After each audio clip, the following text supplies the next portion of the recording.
guys, welcome back to Andy's Dinosaur Reviews, and today we are back with another brand new Furyu Jurassic World Rebirth release, and in fact this is the only other release that they have out. It seems like every time a new movie comes out or some kind of new release, whether it be like the anniversary of something or a new film, they always release just 2 figures. I wish they'd release more. I would love to see them releasing more species like a D-Rex or something like that, or a Spino. Would have been awesome. But as you can see, this time we have the Mosasaurus, and I'm pretty excited to see this one as well. I think it's going to be a really cool looking figure, and after the T-Rex, I definitely have my, I don't know if I'd say my hopes high, but definitely excited for it, we'll put it that way. As far as the packaging goes, it looks pretty similar to what we had seen with the T-Rex, but obviously we have the Mosasaurus down here now. Again, a nice window area where you can see the figure in there, sort of. You can also get a better shot of what it's going to look like over here, and then some more random information on the back. And again, the shot there of the head of the Mosasaurus, and then some information up here on the top, just basically some logos and stuff. So, let's pop this box open and check it out. So there is the Mosasaurus now standing, or just laying here before us, and I must say, this one's not quite as impressive or quite as exciting as the Tyrannosaurus was, and it's mostly because for some reason, some really weird reason, they forgot one of the biggest aspects of this Mosasaurus and did not apply it, and that would be the patterning along the back, and I don't know why they would have chosen not to apply the patterning. It's one of the most obvious and significant aspects to the Mosasaurus is the patterning that it has going down through the body, and that's definitely upsetting because they did have the patterns on the Tyrannosaurus, so it makes no sense to me that they wouldn't apply that to the Mosasaurus. And overall it does have a really nice look. It's definitely one of the best looking Mosasaurus figures out for Jurassic World Rebirth, so kind of sad that they chose to go lackluster with the paint apps on this one. We are going to remove it from its little base right there. Actually, I'm going to also readjust the camera so we can get a closer look and bring it in here. So you can see, starting in the head sculpt, it does look really good overall when it comes to the sculpt. It definitely has a very screen accurate appearance to it when it comes to the fine detail and the overall appearance to the head. The paintwork is okay. You basically have some variations of greens here in the face. You also have like some dry brushing that has kind of run up here, and I don't know how to feel about that. Kind of just looks a little bit sloppy. The eye is painted with a yellow, and I think we have a black pupil. Yeah, it definitely looks like we have a black pupil. The paintwork of the eye is at least very nicely placed, which is a plus. And the entire figure has a strong, and when I say strong, I mean strong gloss coat to it. So nice satin shine, so it does have a wet look for sure. And of course that makes sense when it comes to being a Mosasaurus.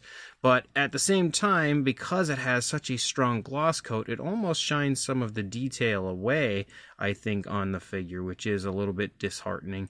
But you can see as you move through, again, just basically like variations of darker greens are what you're going to find for the upper side. As you move to the lower part, though, you start to pick up some grayish tones that you see in the lower jaw, and then that transitions to kind of like a light gray here for the underside of the Mosasaurus. Super obvious seam here in the neck, which is again super common, unfortunately, when it comes to the Furyu figures.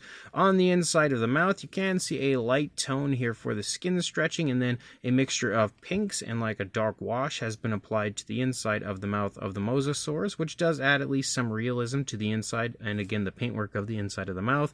We can see the teeth all look really nice. They have a fairly decent, sort of genuine sharp look to them. And it is nice to see that we do have that extra row of teeth on the inside of the mouth is actually painted and everything. So that's definitely a plus. And they've painted them in pretty much the same way as they painted the teeth on the T-Rex, where they have like sort of like a, maybe like an off-white tone, and then like some browns that have been applied, kind of like a brownish wash. So I think that does at least add some decent realism to that area. That does look okay. As you move back into the body, again, the gloss coat is just so strong, it shines the detail away. We do have all of those sort of bumpy, like osteoderms and stuff up here on the back of the Mosasaurus as you lead down, which does at least look nice, and again is definitely quite screen accurate. As you move down to the side, side, though, again, you'll notice that the skin texture isn't as impressive as it was on the T-Rex. I think the T-Rex really shined when it comes to the detail, and I don't know if it's just the gloss coat really working too hard here, or if it is, in fact, just fairly muted when it comes to the fine detail, but the detail doesn't pop on this one nearly as nice as it did on the T-Rex. As you move down into the flipper, though, I will say that the seam where it's connected isn't super obvious. I don't even know, maybe that's where it's connected? I'm not sure, but that's definitely nice to see because most times when it comes to the Furyu figures, again, the seams are absolutely insane. As you move down into the flipper, again, you can see it's sculpted pretty decently. Does have some nice kind of like waviness to the edge of the fin, kind of showing like some slight damage and stuff here and there.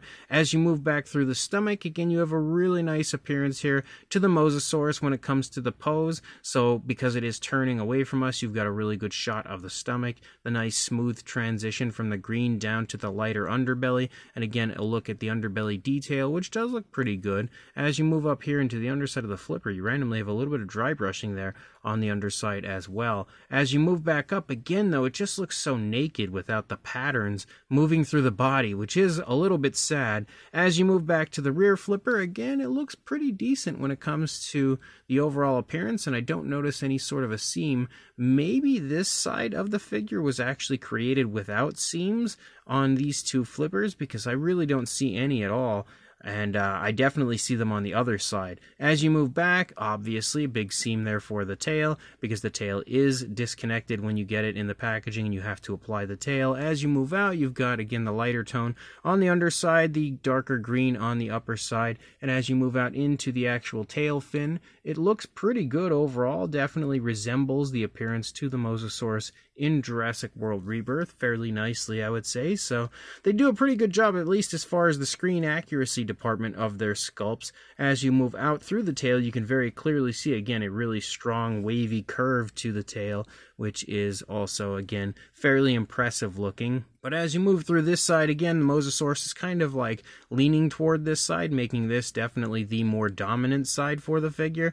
And obviously, you can see that because the head is turned in this direction. But unfortunately, the other side was the better looking side because the other side didn't have the seams for the flippers. But here you can see two very obvious seams as you move through. And of course, you'll see them even up here on the upper side. Not super obviously, but they are definitely there.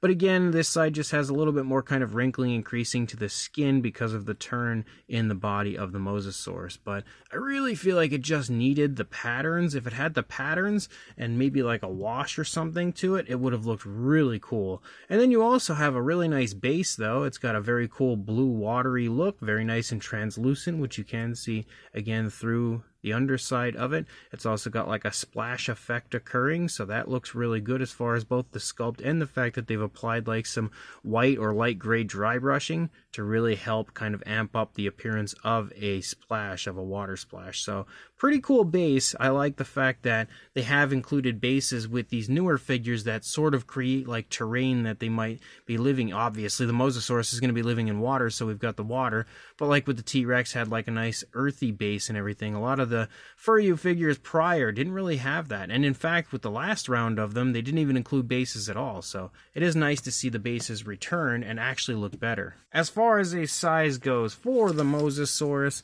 if we go from the tip of the tail out here to the lower jaw, you are looking at around 10 inches or about 25.5 centimeters.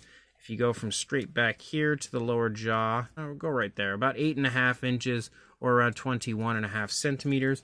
And then the highest point would be the tail up here because, of course, it's up on the base. And you're looking at about 5 3/4 inches or around 14.5 centimeters. For a size comparison, there is Mr. Papo T-Rex, the Attack Pack Colovosaurus, Robert Muldoon, and the Collect Day Human Being next to our Furyu Mosasaurus. And as you can see again, it doesn't have a huge size to it, but it is pretty impressive overall. Definitely fairly nicely sized in the grand scheme of things, I guess. And here we have a comparison with the T-Rex and Mosasaurus, both of the Jurassic World Rebirth Furyu figures this time around.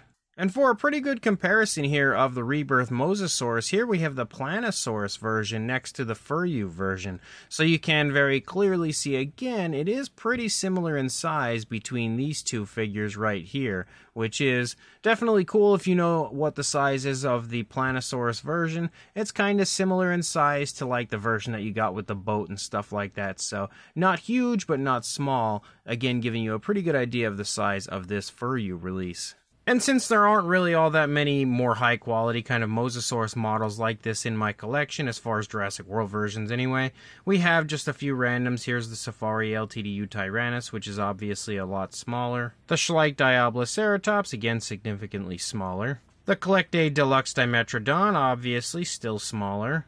A Mattel Velociraptor, which is also, again, quite a bit smaller. But in the grand scheme of things, the Mosasaurus isn't really all that huge either.